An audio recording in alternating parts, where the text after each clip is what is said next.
नमस्ते दोस्तों, स्वागत है हमारे चैनल पर। आज हम बात करेंगे एक ऐसे शख्स की जिसकी जिंदगी किसी बॉलीवुड फिल्म से कम नहीं। गरीबी की गलियों से शुरू होकर मुंबई की सड़कों का बादशाह बनने तक यह कहानी है हाजी मस्तान की, मुंबई के पहले अंडरवर्ल्ड डॉन की। एक ऐसा इंसान जिसने न सिर्फ अपराध की दुनिया पर राज किया, बल्कि अपने अंतिम दिनों में लोगों के दिलों में भी जगह बनाई। तो चलिए, बिना वक्त गंवाए शुरू करते हैं इस रोमांचक सफर को। और हाँ, चैनल को सब्सक्राइब करना न भूलें ताकि ऐसी कहानियां आप तक पहुंचती रहें।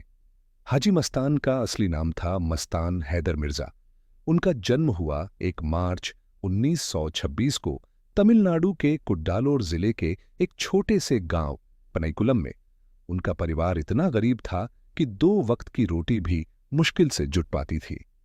मस्तान के पिता हैदर मिर्जा खेती किसानी करते थे, लेकिन हालात इतने खराब हो गए कि 1934 में जब मस्तान सिर्फ 8 साल के थे, उनके पिता ने मुंबई का रुख किया।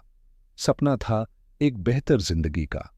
मुंबई पहुंचकर पिता ने क्रॉफर्ड मार्केट के पास साइकिल पंक्चर की एक छोटी सी दुकान खोली। मस्तान भी अपने पिता के साथ दुकान पर बैठते, छोटे मोटे काम करते, लेकिन इस मासूम बच्चे के सपने बड़े थे। वह गरीबी की जंजीरों को तोड़ना चाहता था।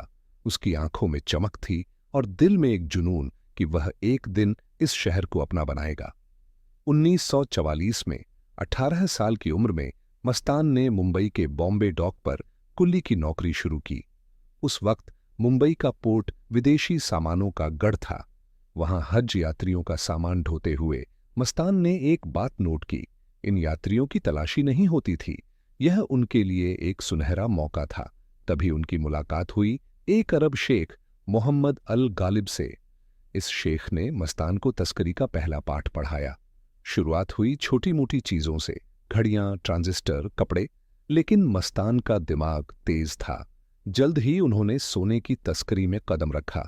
यह वह मोड़ था जिसने उनकी जिंदगी को हमेशा के लिए बदल दिया। कुल्ली की मजदूरी से लेकर ऐशो आराम की दुनिया तक मस्तान का सफर तेजी से आगे बढ़ा। उनकी चालाकी और हिम्मत ने उन्हें गरीबी से निकालकर मुंबई की सड़कों पर एक नई पहचान दी। 1950 और 60 के दशक तक मस्तान ने सोने की तस्करी का ऐसा नेटवर्क खड़ा कर लिया कि उनका नाम मुंबई की हर गली में गूंजने लगा। गुजरात के तस्कर सुकुर नारायण बखिया और राज नारायण बखिया के साथ मिलकर उन्होंने अपना साम्राज्य और मजबूत किया। मस्तान ने मुंबई के बड़े माफियाओं लाइक करीम लाला और वृद्धराजन मुदालियार के साथ हाथ मिलाया और शहर को आपस में बांट लिया ताकि कोई टकराव न हो। उनकी खासियत थी कि वह कभी बंदूक नहीं उठाते थे। उनकी ताकत थी उनकी चालाकी, उनका नेटवर्क और उनका रसूख। 70 के दशक तक मस्तान मुंबई अंडरवर्ल्ड के बेताज बादशाह बन चुके थे। सफेद सूट, विदेशी सिगरेट और मर्सिडीज कार उनका ठाठ बाट किसी फिल्म स्टार से कम नहीं था। दाऊद इब्राहिम जैसे उभरते गैंगस्टर उन्हें अपना गुरु मानते थे। पुलिस और नेता भी उनके आगे झुकते थे। मस्तान का बॉलीवुड से गहरा लगाव था। वह फिल्मों के दीवाने थे और खास तौर पर मधुबाला के मुरीद। कहा जाता है कि वह मधुबाला से बेइंतहा मोहब्बत करते थे और उनसे शादी करना चाहते थे, लेकिन 1969 में मधुबाला की मौत ने उनके सपने को तोड़ दिया। फिर उनकी जिंदगी में आई सोना, जो मधुबाला से हूबहू मिलती थी। मस्तान ने सोना से शादी की और उनके लिए कई फिल्मों में पैसा लगाया, पर सोना की फिल्में फ्लॉप रहीं।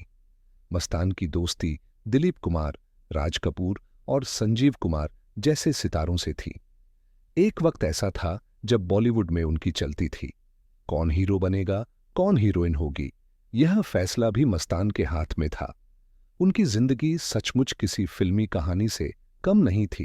1975 में इमरजेंसी लगी और इंदिरा गांधी ने मस्तान को निशाना बनाया। उन्हें जेल में डाल दिया गया। जेल में उनकी मुलाकात जयप्रकाश नारायण से हुई, जिनका उन पर गहरा असर पड़ा।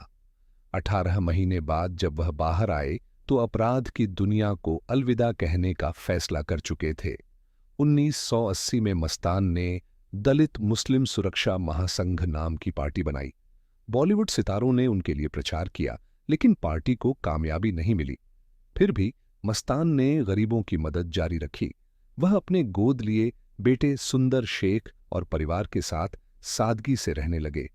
25 जून 1994 को दिल का दौरा पड़ने से हाजी मस्तान की मौत हो गई।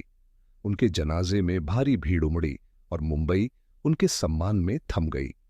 मस्तान की खासियत थी कि उन्होंने कभी गोली नहीं चलाई, न ही किसी की जान ली। वह एक ऐसे डॉन थे जो लोगों के दिलों में भी बसते थे।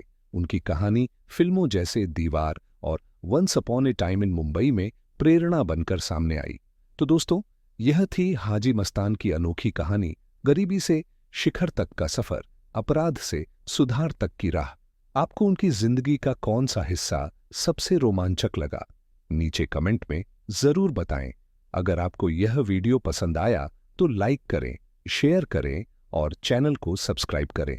घंटी का बटन दबाना न भूलें ताकि अगली कहानी सबसे पहले आपके पास पहुंचे। मिलते हैं अगले वीडियो में। नमस्ते।